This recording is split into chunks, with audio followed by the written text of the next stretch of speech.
नमस्कार, ही घटना लक्षपूर्वक ऐका। तारीख 29 ऑगस्ट 2024, वेळ सकाळी 11 वाजता। स्थळ उत्तर प्रदेशच्या अयोध्या येथील गोसाईगंज पोलीस ठाणे। दर दिवशी सारखंच पोलीस ठाण्यात अधिकारी कर्मचारी त्यांच्या कामात व्यस्त होते, तेव्हा अचानक एक महिला दयनीय अवस्थेत तिथं पोहोचते। या महिलेचं छोटं मोठं भांडण झालं असावं असं पोलिसांना वाटतं, परंतु जसं ती पोलिसांना खरं कारण सांगते तेव्हा पोलिसांच्या पायाखालची जमीन सरकते। ही महिला रडत रडत सांगते, तिच्याकडे एकाचा कॉल आला आणि फोन करणाऱ्यानं तुमच्या मुलीचा मृतदेह रेल्वे स्टेशन जवळ पडल्याचे सांगितले।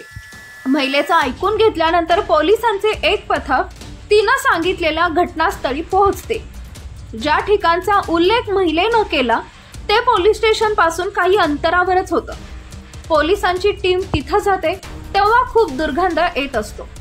तोंडावर रुमाल लावून पोलीस निर्जन स्थळी पोहोचतात तेव्हा तिथं एका मुलीचा मृतदेह सडलेल्या अवस्थेत सापडतो। वरिष्ठ अधिकारी तिथे पोहोचतात, त्यानंतर मुलीचा मृतदेह ताब्यात घेऊन तो पोस्टमॉर्टमला पाठवतात। जी महिला पोलीस स्टेशनला आली तिने कपड्यावरून ती माझी मुलगी सविता असल्याचं सांगते। सविताच्या नंबरवरूनच आईला कॉल। पोलिसांनी हत्येचा गुन्हा नोंद करत तपासाला सुरुवात केली। पोस्टमॉर्टम रिपोर्टमध्ये सविताचा मृत्यू गळा दाबून झाल्याचं समोर आलं। हत्येनंतर घटनास्थळी आरोपीनं एकही सुगावा ठेवला नाही।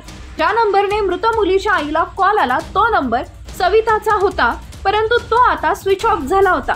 पोलीस आसपासच्या परिसरातील सीसीटीव्ही शोधतात, परंतु त्यातही काही निष्पन्न होत नाही। त्यानंतर पोलीस सविताचा कॉल डिटेल तपासतात, त्यात असा नंबर मिळतो ज्यावर मोबाईल बंद होण्यापूर्वी अखेरचा कॉल करण्यात आला होता। लव्ह स्टोरीचा दुर्दैवी अंत। हा नंबर दीपक नावाच्या व्यक्तीचा असतो। पोलीस त्या नंबरवर कॉल करतात, त्याला सविताबद्दल विचारतात, मात्र सविता नावाच्या कुठल्या मुलीला मी ओळखत नसल्याचं तो पोलिसांना सांगतो, त्यामुळे पोलिसांचा संशय बळावतो। पोलीस दीपकचा नंबर ट्रेस करून त्याला अटक करतात। दीपक पोलिसांना उडवाउडवीची उत्तरं देतो, त्यानंतर खाकीचा धाक दाखवताच तो पोलिसांसमोर सत्य उघड करतो। सविता आणि दीपक यांच्यात प्रेम संबंध होते। त्यानं सविताचा गळा दाबून खून केला।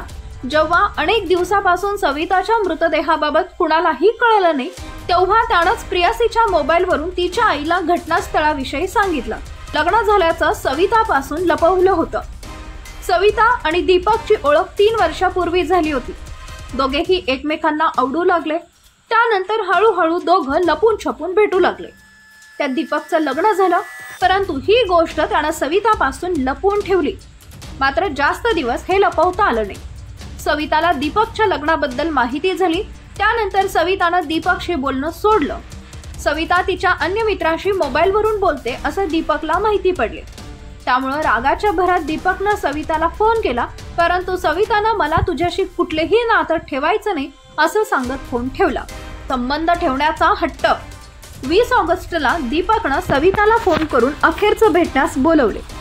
पुढच्या दिवशी सविता काहीतरी काम सांगून घराबाहेर पडली। बोलण्याच्या बहाण्यानं दीपकनं सविताला रेल्वे स्टेशन जवळील निर्जन स्थळी नेलं।